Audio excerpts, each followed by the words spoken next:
Welcome to the New England Endurance Podcast, where we celebrate the endurance community of New England. I'm your host, Art Trapotsis, along with Eric Schenker. Hey, Eric. What's up, Art? We made it to episode 10. Is that officially a baker's dozen? I don't know the exact numbers, but that seems like a big number to me. It could be. According to Reddit, 90% of podcasts don't make it past episode 3.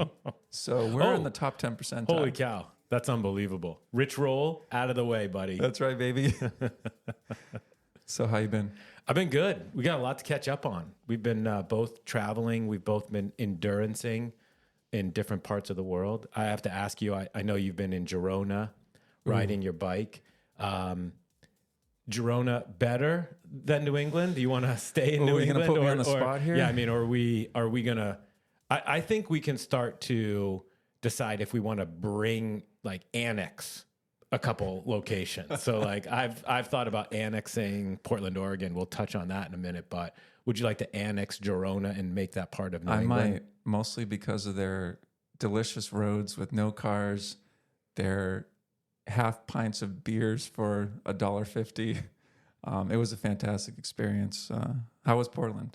Portland was really cool. That's the first time I had spent any sort of had some free time, not just a business trip, but had some free time. And they have absolutely world-class trails, I think, in the city limits, right? So there's this forest park, this Leif Erikson trail, and I went there, ran from my hotel, did 15 miles of just luscious, like I think you said, delicious, manicured. I will say a bit manicured, right? They are a little soft, but really strange. People weren't super nice.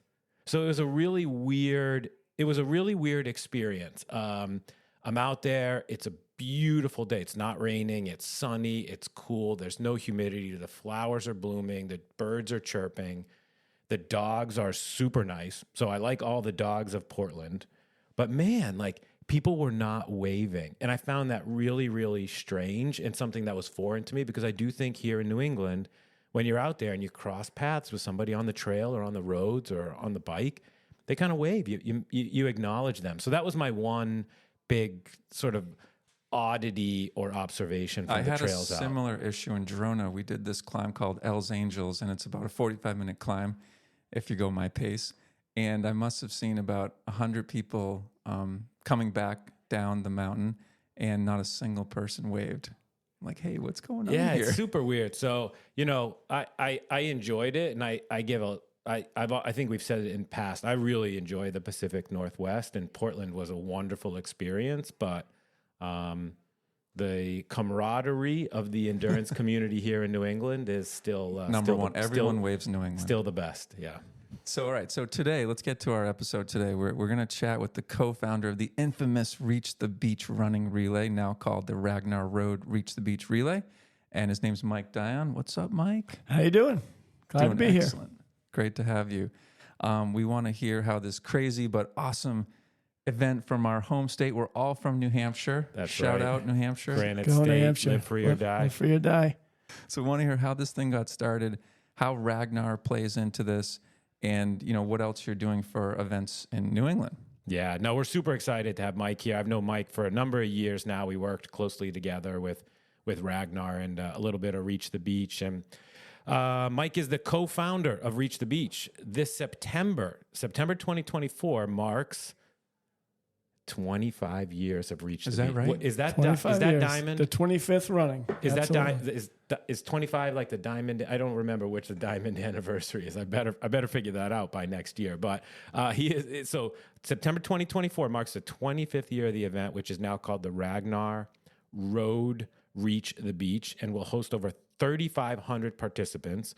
When he's not working on Ragnar, he's out found hiking, running, kayaking, walking on local trails in Hopkinton or around that area with his wife and dog. And if we have time, we should touch on Hopkinton and a little bit of Midnight Ride, which I also did the night before the Boston Marathon. So something I learned on this podcast, and I actually went out and did it with the Lark Cookie Man, and it was pretty awesome. So Powered by Lark. Very nice. Powered by Lark. Mike, welcome to the show. Glad to be here. Thanks for having me. Mike, what the heck is Reach the Beach for folks who haven't heard of this?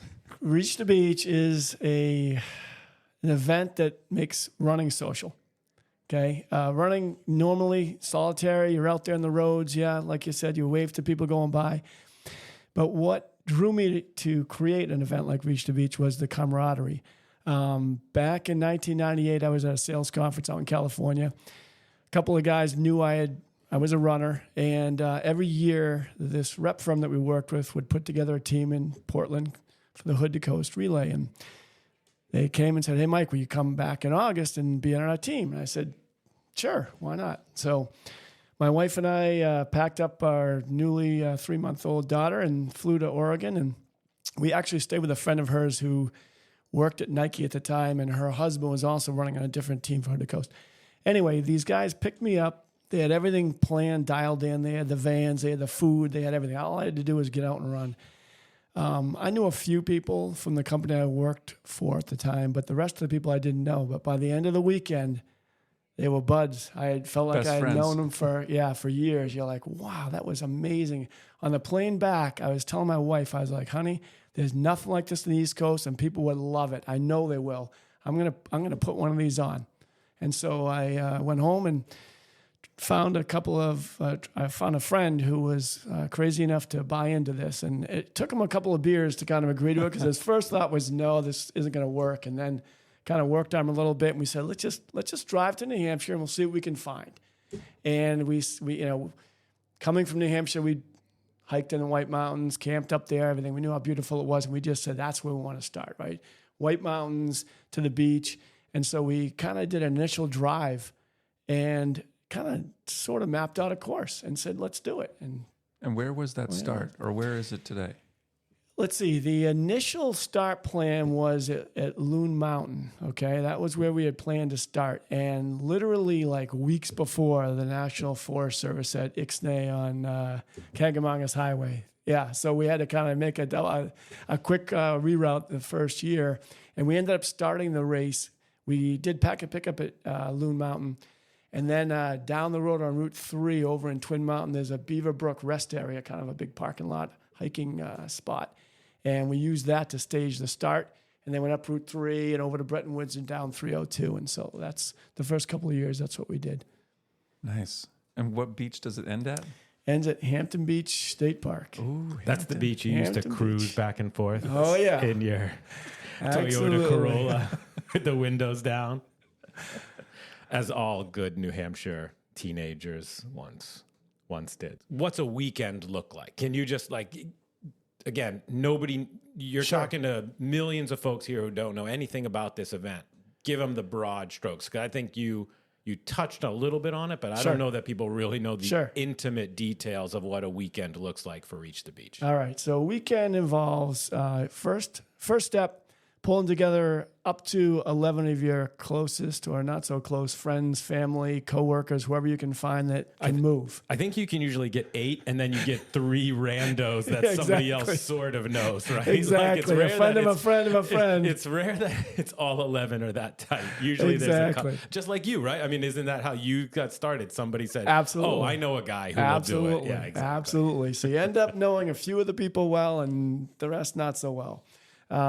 So once you get this team together, and you can do it with a few less, you don't need 12. 12 is the top number, but you can do it with 6 if you really want to get a lot of running in. But anyway, so then you find 2 vehicles, 2 people willing to, bigger the better, either rent them or borrow them. And now you're going in Thursday night or Friday morning, picking up your packet. And then what you're doing is you're assigning a running position, whether you're runner number 1, 2, 3, 4 through 12. And once you start running, you don't stop until you hit the beach. So you're taking turns. When your teammates are running, you're resting, you're in the van. How many total miles is this? Total miles is about 200 201, 200, and, just it varies year to year based on 10 or 12 people. What's the best strategy for breaking up the mileage? Well, there's a couple ways to do it. The kind of like the standard way is you pick a runner position and you get stuck with whatever legs come on your number. So if you're number 1 and the first leg's 10 miles, then you got a 10-mile leg. If you're then your 13th leg might be a 3-mile run, and then your 25th leg could be 5 miles, for example. But are the legs fixed? Like the legs are fixed. Okay, so there are. Yes. It's not just like, oh, I'm going to run for 10. Correct. Switch off. There are specific relay locations. So what we do to plan the event is we have a start location, a finish location, and then the route goes from exchange point to exchange point. And we have from start to finish 36 exchange points. Okay, so you break that 200 miles up into 36 legs. And the exchange points are basically big parking lots we can find along the route. So it's going to be a church, it's going to be a school, it's going to be a town municipal office, whatever it is that we can find that's going to be a safe and the best place to park vehicles so they can change runner to the next runner. And that's why the distances vary. So you may find a great lot 4 miles into a leg, and then you may find another one 10 miles away. And so that's where they vary. Where do you put your strongest runners? It really comes... Give them the most distance, or... The hilliest? It comes out to if you're in it to win it, then yeah, you're putting your strongest runners on the legs that are the most distance. And that's kind of the standard way to do it. Since, I don't know, probably for 10 years, we added another category called wild card. And basically that allows people to pick whatever legs they want. So now you could have the 12 people and you can say, oh, I want the 3-mile legs. So I'm going to do leg, 1, 8, and 14, for example. And you can cool. You can pick them as you want. And you can put your better runner on all the hard ones, however you want to do it. And then if you pick that category, you're not in the running to win your category, medal or whatever it is. But it's all about the fun. I think when I did it, I was given maybe the total mileage for me was like 15 or 17 miles. I was the lowest quality runner in the group. And just a quick story here is, what folks may or may not know is you have to pass along some sort of wristband, or it's sort of like a baton, but it's on your wrist. Correct. And I was at the porta potty line when my person was coming up that I was waiting for. She had run about 2 minutes per mile faster than we anticipated. So she was there for several minutes, basically waiting to pass the baton to me while I was in the porta potty line. And she said, "You know what, Art? Reach the beach. You never let anybody wait at the altar like you did me." So I was always early after that. That's wait at the altar. Wait at the altar. I really like that. Yeah, a bunch of years ago, we started putting a runner on deck porta john, so that if you were waiting for your runner to come in, you have to let people cut on that one. Like, hey, I'm about to run. You go right to the front of the line. Yeah, it's really I love this event. My folks live up in Stratham, and the route goes essentially right past the road that they live on, and you just see the parade of people throughout that time. But but by that point it's pretty spaced out. Can you talk a little bit about the start times based on people's speed? Because obviously over that distance and over that speed, there's a huge disparity on the teams that will finish and win. Absolutely. And from the very beginning, we've always done a wave start. So you as people sign up, they put their 10K pace in, or the half marathon pace. I forget which one we were asking for now, but just to get a sense of what type of runner they are.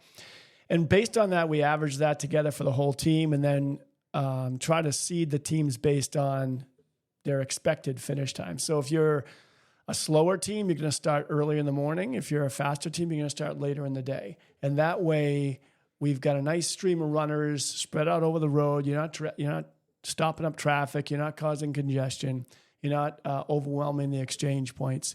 And then usually it's pretty neat because in the middle of the night, you end up getting these fast, collegiate, just graduated college runners like pounding away. They started at 3:00 in the afternoon, and now it's like 2 a.m, and they just whiz past, the people who started at 5 a.m. And they finish to the beach first usually. What's the course record? The course changes a little bit, so it's hard to say, but we've had a team finish in 18 and a half hours in the past. And what's the longest, slowest sort of finisher? The slowest, we try to have everybody off by 8 o'clock, so that's like 36 hours. 36 hours, oh wow. Yeah. Is there a broom wagon? I mean, is there? Yes. Yeah, you kind of need to. Yes, yeah. You We have a SWAT person, one of our staff who follows the last runners, and they're just trying to help them along. And really, we want everyone to get to the finish line to be able to have a beer and have some barbecue and really enjoy the finish. So we work with them to try to find ways to creatively move them ahead, whether it's start their van 2 a little early before they kind of get into the last exchange, let their van 2 go off so they're still finishing their legs, and their van 2 can start the last 6 legs a little bit early and hopefully get them to the finish line in time for a beer. Yeah, take us through the route then, if you could, like a little bit more detailed start-finish route. Sure. So this year, for example, we're working on a new start, actually. So it's going to be up most likely in Lancaster area.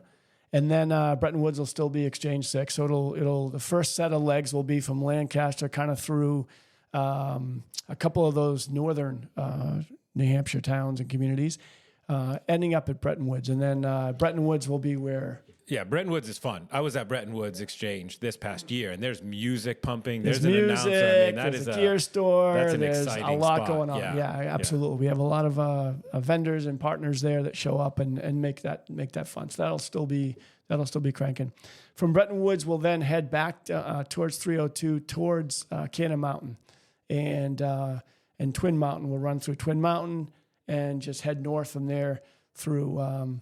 Towards Meredith and Laconia, which Guilford is 18. Come down the bike path? We do. We run on the bike path. Nice. Absolutely. Yeah, for a couple Love of that legs. bike path. Yeah. And then end up at Guilford will be our Exchange 18, Guilford High School. And then from there, we head to Bear Brook State Park, which is, I don't know if you guys know this, Bear Brook State Park is, I think, New Hampshire's largest state park. I forget how many acres they said it was, but it's massive, and they have a massive amount of bike trails and I've gotten lost trails. there mountain biking. Yeah, that's for sure. Yeah, there's not a lot of signage. It's you need to know where you're going there.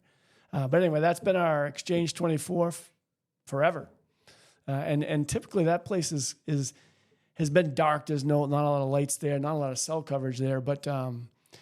The Allenstown Volunteer Fire Department has always come out. They make a huge bonfire. They cook a bunch of food and make that a real fun spot for people. Because you kind of your van 1 that's you're starting off your third leg there. So you're kind of like that's your morning. 4 a.m., 5 a.m. You're leaving there, and then you're heading toward the beach. Yeah. So it comes down, goes through. Does it go through Exeter? Goes through Exeter. Yep. Stratham. Yep. And then straight to Hampton. And then, I think that's correct. Right to Hampton. So before our chat here today, I did a quick search on your website. Is there a Reach the Beach sprint as well? Yes. A couple of years ago, we had this idea that there are people who probably can't get Friday off or can't get 12 people, but don't want to do an ultra. And so we said, let's do a sprint version where you have 6 people. They start Saturday morning at Bear Brook State Park, Exchange 24. They run the last 12 legs. So everybody in the van, if you have 6 people, runs 2 times. And so we started that, I think I can't remember if that was 19 or 21. I think 21 maybe. Is it going on this year as well? It's going on this year as well. Yeah, we usually get about 80 teams in that. Oh, wow. Yeah, about 400 or 500 people. And I want to sort of make sure we're covering all the details for folks that are listening to this and have never heard of the event. Right. You're sleeping in the van, right? Like, so I just want people to understand you are, so when we say van, it's sprinter van or a larger vehicle because you're trying to catch a little shut eye in between your legs. So, well, yeah, you do a little bit of that, but once let's just walk through. If I'm in van 1, like I said, we're going to run from probably likely Lancaster to Bretton Woods. Once I get to Bretton Woods, I'm off for the next 8 hours, 10 hours, however long it's going to take my van to. It's still morning, most likely, so I'm going to be grabbing lunch, doing something, whatever, and then I'm going to be shooting to Exchange 12. Off the top of my head, I'm forgetting where Exchange 12 is right now, but that's where I'm meeting van 2. from there, I grab the baton and we run to Guilford, right? And by the time I hit there, it's going to be 8, 9 o'clock at night. Now we're going to want to sleep. And so we're most likely going to drive straight to Bear Brook State Park. There we have a tent city set up. So we have this area where you can set your own tents up, or we put up a big 20 by or 60 by 120 tent, and you can spread your sleeping bag out on the ground and sleep on there without getting wet. Oh, there you go. So you don't have to sleep in the van. It's very civilized. Yeah. A lot of people actually bring their sleeping bags, and you'll go to Guilford, for example, and you'll see the van one people on the median in between the parking lot, up on the grass next to the school. They're crashing. You'll see people crashing everywhere. I think crashed in the middle of some school grassy field. Exactly. What I will make a point, though, is there are a few, I don't know what you want to call them, but people who they park their van in the parking lot, and then every now and then you see them in the spot next to it. They're laying out in the ground. And we're like, you definitely don't recommend that, because at night when the next van comes and you're the last spot and they don't see you sleeping on the ground, could be a problem. That's so funny.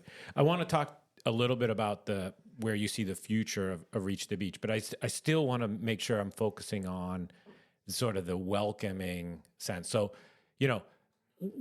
we've talked about some speedy teams, and I know some of those speedy teams coming from this industry. So people, are recruiting people for their company in order to have a very fast reach the beach. And there's a lot of pride, but are you seeing all types of runners / walkers out here for this absolutely, event, and ages and genders? Talk a little bit about the community. Absolutely. The community is really anybody who likes to be outside and be active. You don't have to be a runner. In fact, when we do our demographics, you see that people's first sports are biking or swimming or lifting or yoga or whatever, but it's definitely, this is not all for endurance runners. I mean, you get a few of those, but inevitably, to recruit for your team, you got to reach deep, and you got to find people at the gym. You got to find people in your office. You got to find people in your family, even, right? Whoever you can find that has got a pulse and willing to give it a shot. But I don't know anybody. I've never heard a bad thing about it, and I think we all know a lot of people who have done it. It's such a feel-good event, and I also feel like it then becomes something that you do every year. So I imagine you've got some teams or team members that have done it for many years. Absolutely. This is sort of like, you have those guys in college who are golfers, and every year, hey, we're going to Myrtle Beach, and that's our trip, and we get together once a year.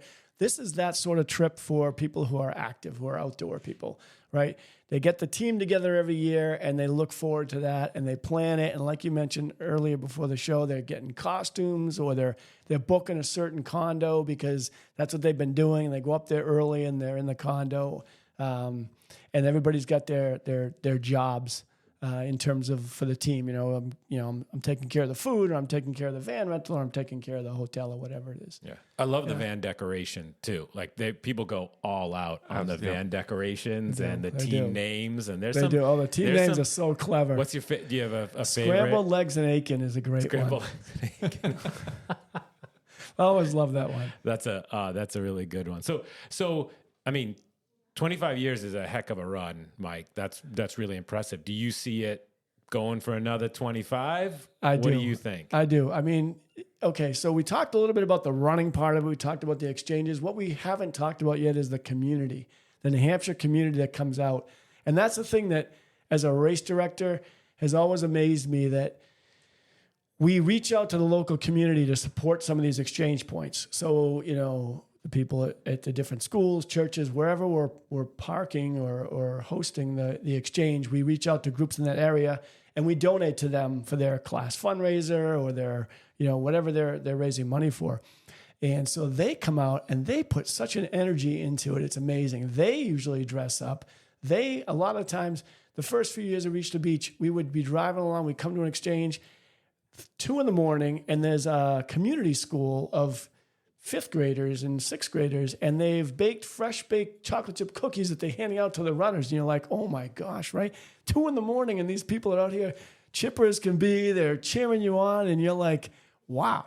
That's amazing. Yeah, and this goes the whole way. Like, there's these groups, and they're just phenomenal. Really nice people. Like you said, they're waving, they're cheering, they're not grumpy.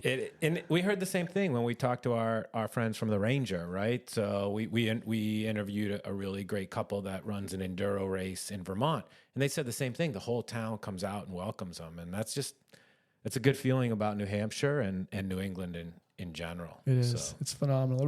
That really adds to the event, I think, for the teams. When you come into an exchange in the middle of the night, you kind of beat, you're tired a little bit, and all of a sudden it's lit up brightly. They're inviting you in the school or the building, and they've got baked goods or stews or whatever it is they're using to refresh you and raise money. It's phenomenal. What is one of the craziest things that's happened over the last 25 years during that race? Oh my gosh, I'll tell you the craziest. He's got it on the tip of his tongue. Well, this just came to my mind. It's not really, the runners never knew, but for a race director, this is like your worst nightmare, okay?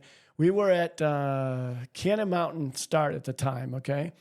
And I forget what year this was. But we had worked with the Porta-John company, and they did the whole race. Like Dave Septic, they were phenomenal. We had worked with them for years. And my brother would always coordinate that piece. So it's Thursday. We usually arrive on Wednesday. We start kind of prepping things on Thursday. We're prepping. I'm kind of noticing, hey, there's no Porta-Johns here yet. So I check in with my brother. I'm like, hey, it's Thursday at 3. There's no Porta-Johns here. He's like, oh, should be there by 5. No worries. So 5:30, I'm like, hey, John, where are the Porta-Johns? He's like, let me check. He calls me back 10 minutes later. He's like, he thought it was next weekend. He's going to call me back. He's going to see what he can do. And we're going, oh, my gosh, we're about to send 5,000 runners down the roads of New Hampshire with not a Porta-John to be had. So about a half an hour later, the Porta-John guy called my brother back. He's like, listen, we'll make it right.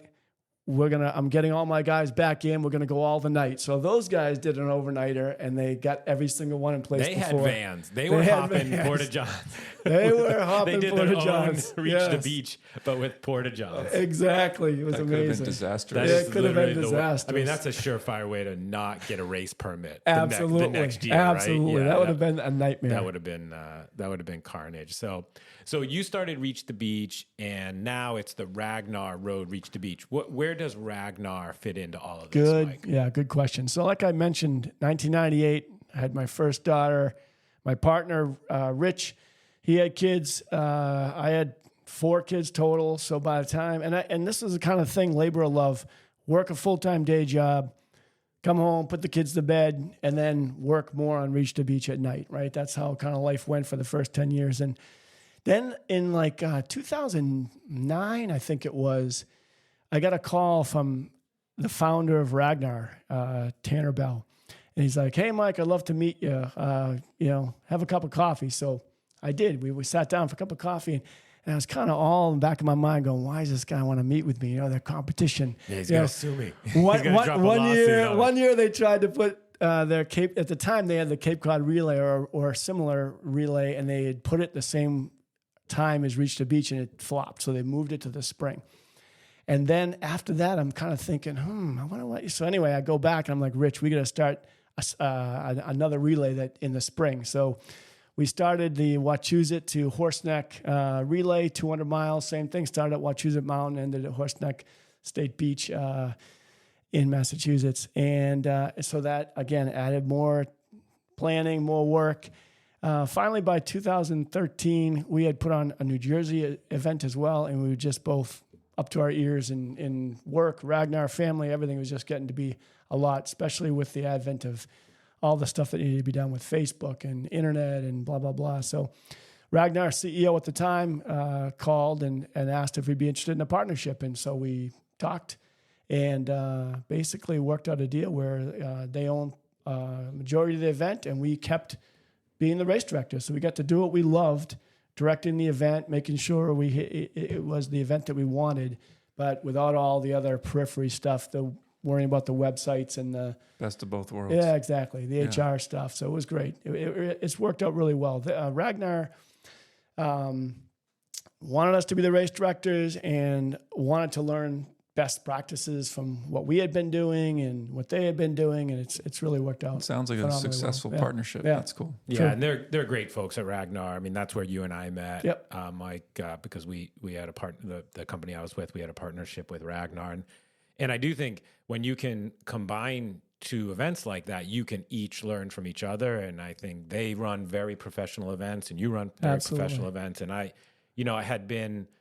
having seen it all and being at Bretton Woods last year for that transition, it's an incredibly well-run event, I would say. People come in, there's food, like you said, there's a vendor village, there's an announcer. He's making you feel like $1 million.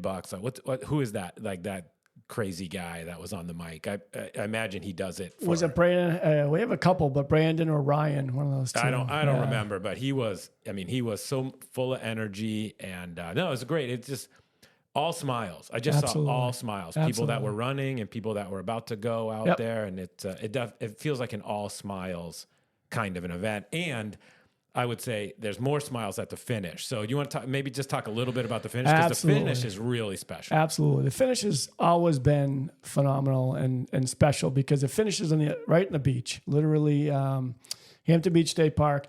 And ever since we found that race, that people would finish, they'd have their beer, and then they'd take their teams out into the beach, and a lot of them would go in the water, they'd take pictures, whatever.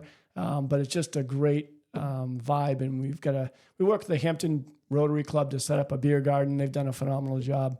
So we have a nice beer garden going there. In the last couple of years, we've worked with Big Pig Barbecue out of Peabody, and they supply the barbecue dinner that all the runners get. So it's a great, sounds tasty. tasty. There's some happy eaters and drinkers, I would say, by that time. So no, and if it's a nice day on the beach, a sunny day, like they're all jumping in the water. So what else does Ragnar put on in New England?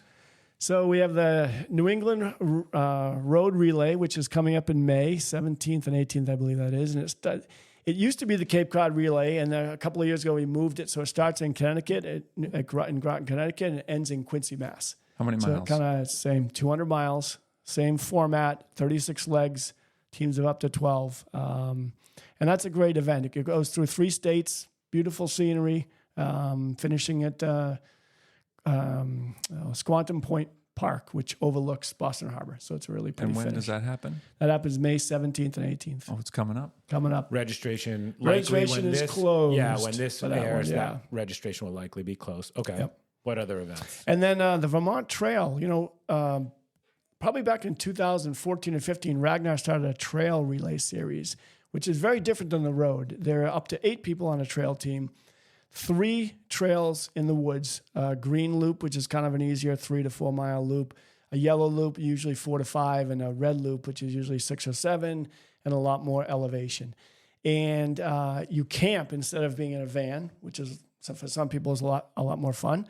And you're in this like festival village the whole weekend, Thursday night, Friday, Saturday, and you run. Similarly, if you're running number 1, you run the green loop first, running number 2, yellow loop, and so on until you've run each loop once. And so Vermont Trail is the week before Reach the Beach, September, the weekend before, whatever that is, 13th. So 6th and 7th. And where does that take place? That Ascutney Outdoor Center. In, Ascutney. Do you actually have Windsor, to run Vermont. up Ascutney? Does the trail go up Ascutney? Yes, it does. Boy. And actually, last year I ran that, and it is spectacular. You're coming down the ski trails, and they've made the trail like kind of like go back and forth like you were skiing. So you're running down this trail, you got a beautiful vista in front of you, and you're kind of like just going back and forth over this wide ski trail. It's beautiful, phenomenal. That's excellent. That's cool. The practice hill from Mount Washington, right? Isn't there a ride? Oh, really? A Scutney ride. That's I think another for cycling, one. yes. For cycling, a lot of folks do that. A Scutney. It also, that's where the Vermont 50 finishes as well. Oh, okay. You kind of snake up the mountain and then you hop into the woods and come back down to the finish. That's cool. So Vermont Trails. Yeah, Vermont Trail. Beautiful. Great venue. Any other events from Ragnar, or are those the big 3 up in New England? Those are the big 3 in New England. Good. You've got a little bit South Shore. You've got and Connecticut. The White Mountains. We were concerned about Connecticut. You just included them.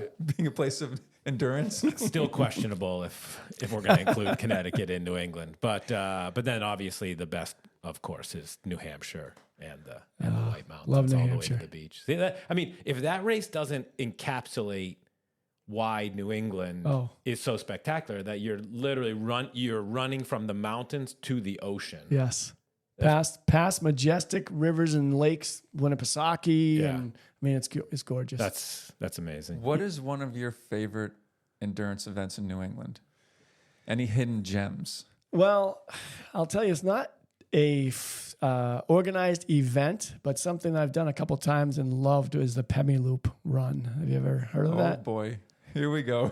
Eric, this is your forte. Yeah, I've done that a couple times. Training for the Hut-to-Hut. Have you heard of the Hut-to-Hut as well? That's another one where, that's spectacular. Well, what's too. the Hut-to-Hut for folks who don't know? The Hut-to-Hut, the AMC, the Appalachian Mountain Club, has 8 huts up in the White Mountains, and they're full-service huts during the summer. You can, pay and you get breakfast and dinner with those in a bunk.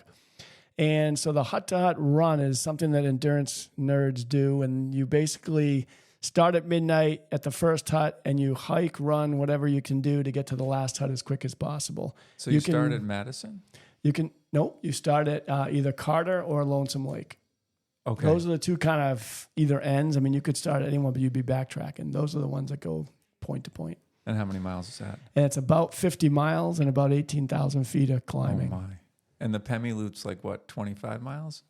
31, and it's about half, about 10,000 feet of climbing in the Pemi-Loop. Gorgeous, but you committed to doing the Pemi-Loop right? You committed to do the Pemi-Loop. I did. Didn't we? I thought we discussed that. I'm going to do half a Pemi-Loop. I know. But you only need what to get to your 4,000 I footers? need one more mountain for the 4,000 footer club. And that is West Bond. Yeah. So there you go. It's on the Pemi-Loop. It's on the Pemi-Loop. So you listen. I'll hike this stuff up, and we'll do the call for the podcast from the top of Mount Bond. That'd be fantastic. That'd be cool to actually do a podcast from one of the huts. That would be phenomenal. Right? That'd be a lot of fun. That'd be really cool. That'd be a lot of fun. But it's just beautiful. The scenery on that loop, and almost any day you go out on the start and end points of those loops, you'll see people. You can tell who the Pemi-Loopers are because they're. And actually, I'll give a shout out to another podcast that I started listening to, and he only has a couple episodes. And I wish I could remember his name right now, but maybe we'll tag it. But there is a guy who started a fast packer, and he's from New England, a fast packer podcast, kind of talking exactly like what that is sort of these longer distance, more endurance styled hikes, right? We'll tag that because I think it's interesting. But Hut-to-Hut, I'd like to do Hut-to-Hut. That sounds. Another one is cool. the Midstate Trail. I don't know if you've heard of the Midstate Trail. M-I-D, Midstate. It's it's a trail that cuts the middle of Massachusetts. It goes from the border of New Hampshire to the border of Rhode Island. Is that the AT? Nope, it's called the Midstate Trail, and the AT kind of hits the back corner of Massachusetts. Okay. The Midstate has been worked on for a long time. It's about 95 miles, and it starts at I can't remember the name of that ski area, but it's just over the border in New Hampshire. Start there, and it's like 95 miles. We tried fast packing that a couple of years ago. We only made it 65. My partner ran into some gastrointestinal issues, so we quit early. But we're going to make another run at that maybe this year. That sounds pretty good. It's a lot of fun. Man, We'll have to check that we just out. learned another thing. I mean, this is unbelievable. Oh, well, to add to that, keep going. The co-founder, Rich Mazzola, and a friend of ours who's helped with Reach to Beach for a long time, Andy Marks, founded the Midstate Massive. Okay, so if you go to that website, that I've heard of. That is a 100-mile. So basically, it's a 100-mile endurance run, but they have a 50 and a 30. It's Memorial Day weekend, and it starts basically just over the border in New Hampshire, and it goes to the Midstate Trail. And basically, it's kind of a self-supported, self-navigate, but it sounds like a fun event.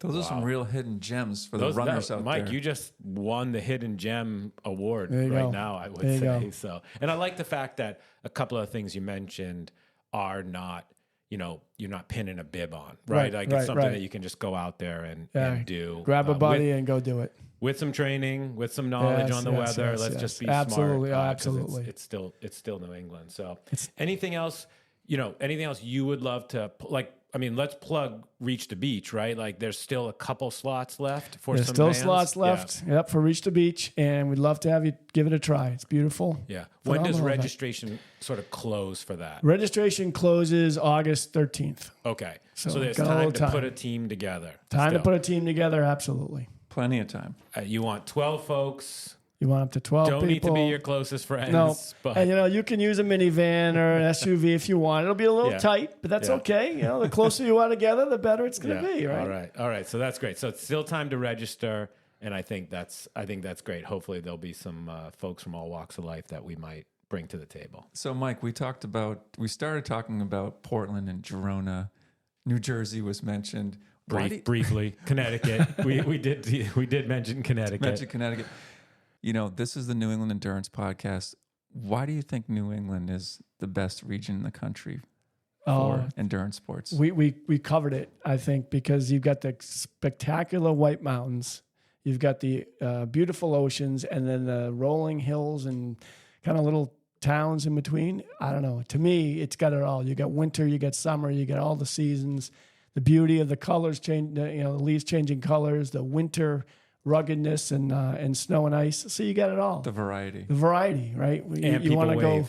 and people people wave. wave. And There people you wave, go. right? And people So wave. I think that's we get a bad rap, right? Those New Englanders, but I'll tell you what. I mean, I think it's not warranted because, at least in the endurance community, Right, we're the friendliest endurance Well, and community. I would say that. around here, we're in Arlington, Mass. If you don't wave, you kind of feel bad. Oh, I should have taken my hand off the Yeah. handlebars if you're riding your bike. Yes. So you kind of feel bad. I was about getting aggressive on the trails in Portland, sort of like shouting good morning to people as we passed each other, because I waved to everybody. So especially if I wave and then there's no acknowledgement Right. Good back, morning. Right. that was really I was offended. Yeah. Hey, Mike, thanks for being a part of the New England Endurance I Podcast. really had fun with you guys. It's Yeah, great. this was really great, and celebrating. I think Reach the Beach. I think it's fair to say Reach the Beach is one of the most iconic New England events. I really do. Absolutely. I feel strongly about that. Just the number of people that have everybody. What is the Kevin Bacon? Like everybody knows somebody that's done Reach the Beach Right. at this point, but there's a lot of folks that haven't experienced it, and hopefully they will. You're doing great things for the New England endurance community, and we really, really appreciate that. As a thank you, we would love to give you this box of Lark Fine Foods cookies and if you're going to be in a van with people for, a couple days, you should bring cookies. Absolutely. Right? Like I think Love if it. you want to make friends, if you don't know the group that you're getting into that van with, I would say you're going to bring cookies. So let's say that the Reach the Beach vans are powered by Lark Fine Foods. How's something, Okay. something like that? Not officially a sponsor. That's all right. But they're actually Lark Fine Foods is a 100% woman owned company, and I know for a fact that the owner. She has done Reach the Beach, I think, at least 10 times. Awesome. So she's when I first met them, they were huge Reach the Beach. And what is her name?